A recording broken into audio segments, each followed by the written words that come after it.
Khongsai Veng gal mun ha sam mau lấy bộ phim hết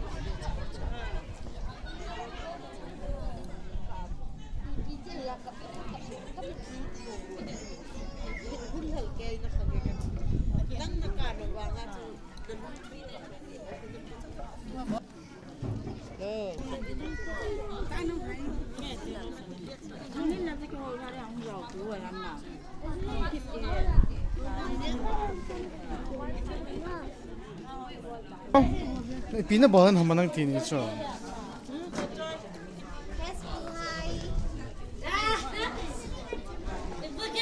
Nahin beva, nahin utan on pena.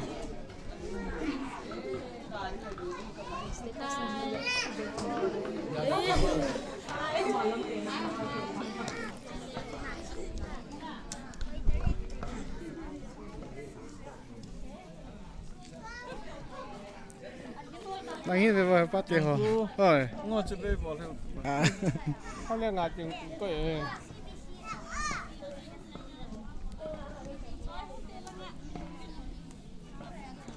Okay. Chơi bê hồi phát áo chính trị lắm mà. police station up Merry Christmas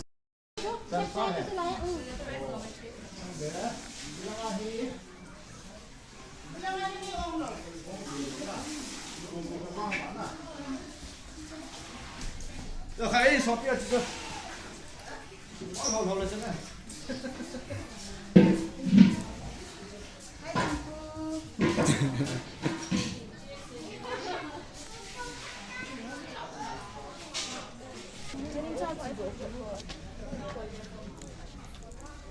hai luôn vậy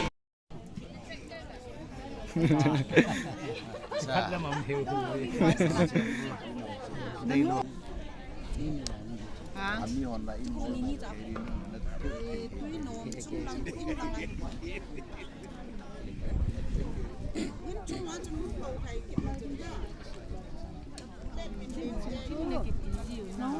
Yeah.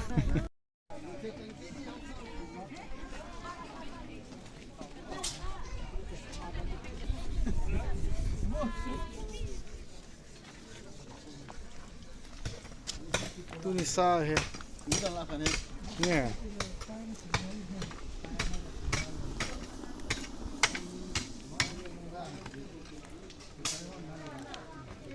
Rồi. Apon to này. Hồ lim pasa họ chú gel đoạn gì thêm lại hin lần nào như là pat họ cha họ tôi ni ai hay tay cái là nu sẽ dễ cả tổ dừng như khó khăn này tôi này he cái gì thì học chú giờ pi lại hình cái gì hình là avoiding public amja chu na chu Haosa Upa Houbung lamkai hoi katto ni lumkai wa tunin approval lauti pha ki sa ho chu nanding pha ki sa lo jam ho chu sei kit ding ta ki ko ya hin hichi achun athi ho kana ge lu chu achum pan vui na khat ki bohan ka ti wal yum no thi te lắm cái là ngà chỉ lòi hay là yào lòi à hi ya cho cái tụ pin tu ni hin hoi yào dấu sẽ dingin hay là mi tâm pin ugen à thì lim nó trong hình tin à thì hát nó trong hình tin à cái tông kho ho à gel dot nó trong hình tin à bốn chào vào họ dấu sẽ hi Khongsai Veng nikho wa hút na jala chu amo hin ahin khul din le hin te te ki tong kha hi ve ti ju tu na gyal do lu ju ai thei pe he thangin go thangin lur evet na la hasit ta he thangin lun de din su izam ko ma su kaman ha tan dan chu ta ha dan su ama chang se lo starai da e hol ki ton ki dan hangam lo he a he yong a lo the lo ta ya chun avui na imong chu phat ading a chu Haosa Upa le ki hoven ki thopino an ki bon dai hi jong le education se na thing pon tu na he che lam kalanga chi han lang khupi dang dang a chi han lang hoi la ya yong la kang po pi tam na pi no hi ji chu yung gal jam daw mi tam na pin hi ji chun am ho jo se thalam chun ong thei chan chu ko wen ong thei ho ade de a Ubung lam ka ho lam hoi lim pa Jacob lal khumang gam na taohen palam hem jalam alin khongsai silanga ko na gohatya ko na an dalu yong he pa chat lu hi thelo he ka pa chai ni chung tu ni he farewell jong a he condolence nikho jong a he pa ik pa dio he ya cho mi man tam mi thum ki ho ya chi ding phat chu gya do ti bon chan mo gya do na dingin lung thi ma taw di hi het thei ding chung pastor pun an dam amo mi thum ho ti taw te jana ipi na ti chi bon chan di ho ti minute khat ke man beng ka tin na minute khat a hing tai ka ti ta pastor pun aban chu taw na ban jong han do ai lẽ tuấn uốn sốt khéo ta ong giá nó tiêu tế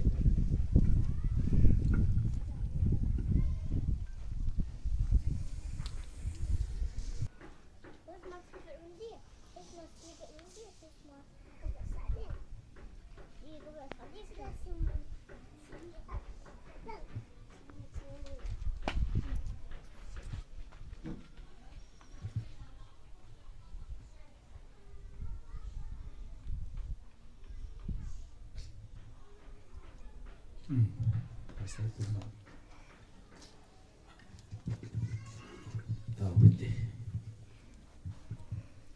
pakai Pathen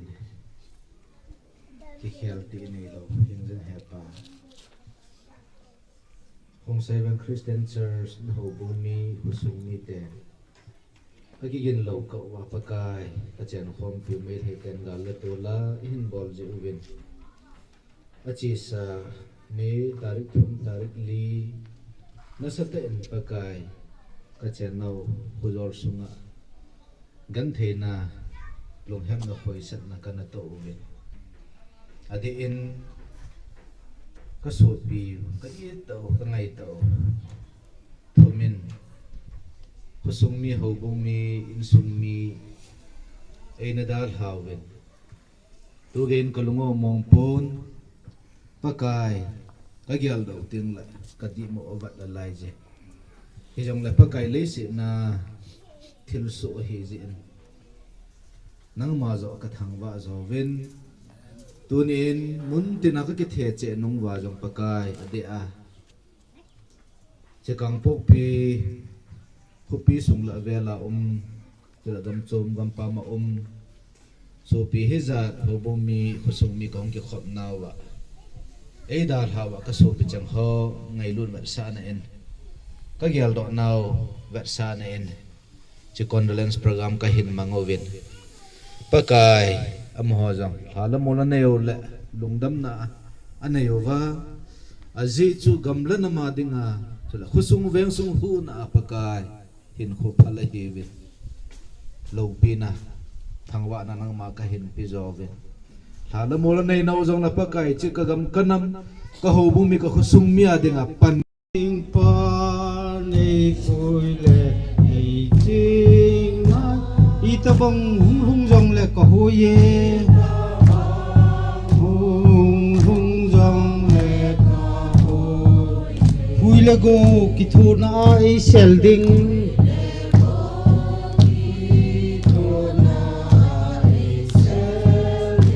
phút phong tong sunga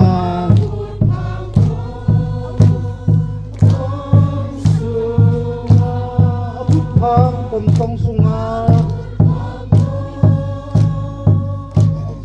tong sunga phut phang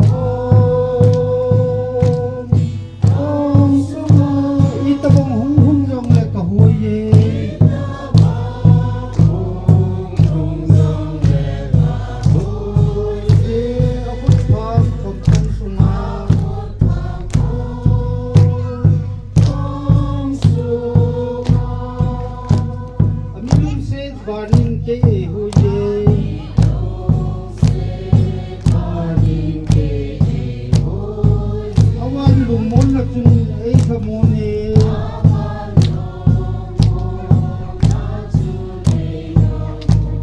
Pathen puding ei ko yin ka hoye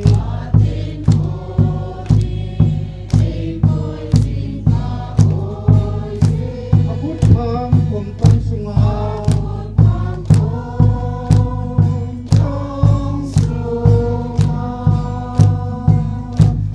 aput phang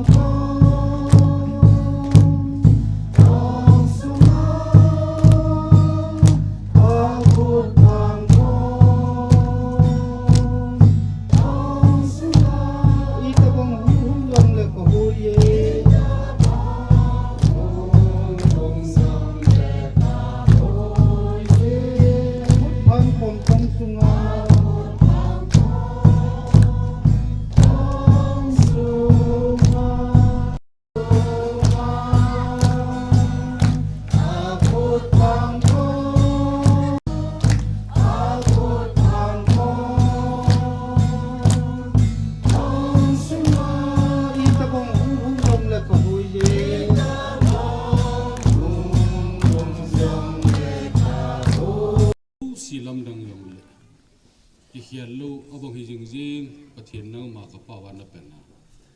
At hiding amang ding tasa tun sot guru di ana cha ni si boga. Tu kum sang ni le som ni la thum. Nikho masapin ni sim masapin hapta masapin. Ka chen do Khongsai Veng apakai ni pa min nawa achoi la ka sa. Kala mun ka kipathu nang ma ka thangbo. Ahin la Pathen ka chen khom pi ho thang thip na yalin ka gin cha lo pe ka he lo pe tawin mi tarik thum le linin thina phai cham ka zo no ba ka bon chawa athidinga kom lai ta wa jam na kho hin hanga la ting go lai hui pe no ba na cha te hin su pa Pathen no ni hi ka ki pa mi pa kai nang ma kan thaw wa he ngày luôn tạ số pi hahsat pi ni da la nu wala naw tampi cheng khom gi khom tua un chum ma ki khom thei lo wa kam nong hi jong tu nin kum sang ni la som gi la thum a ha sima la som le thani kum ki cheng na ding ni bo hu wa ta ni sim som ni la ko ni hin pe ti no ho bunga hi pakai na cha te Khongsai Venga ni pha chom cha ki khop na sum ga him ka se ding ka bol ding ka gon ho ju siu ki ho de he lu bin nang ma de ya ka cha ha the ne ding win ka pha nu nang mun him ga pi wa lamkai ding hi han lang tu se ding hi han lang la sa ding hi lang ko ya ka he jang ka lin ka ne bin ha ga u thieng in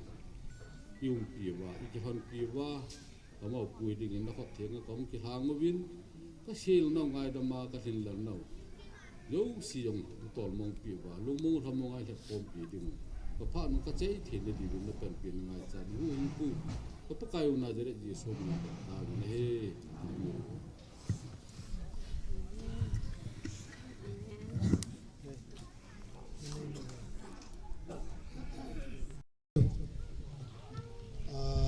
agenda masapenin Houbung sunga sum le pai thu ka sei khom win ichi tu a sum thu cha e pon in da la Houbung lam ka hon ho in sa na ding pasal kotor sa na ding ki ho vela in da la zo masang uti de masanga report cho hi he che chun he che lai ka la he Houbung secretary pu chun enjolin hil che nantin tai de dia ulhailam party ho Haosa pu mau nu zala isu su no jo sio yo ingai dam so ke dingo hetai to apanai tale ke nau nu kim boy hin tale seijoulin loinu ama ho se sumbat se yong chu ingai dam so ke dingo hetai aje chu ibon che ke wa he I hau da nu hi ki bang so ke hetai to ai Veng le Houbung mo pu chu athu ala chu kinchaina hi ya chu mo pu lamkai chu tha Kilhahna chu Haosa lui ho to Houbung lamkai ho si chun Veng thu dola Houbung thu dola government ki ka asu tu ding bol tu ding le I chang valuwa hi ong le cho chu miau sin bui pi thei lo ho to mo hin bui pi hen I ti he jong chu he chin su ke yun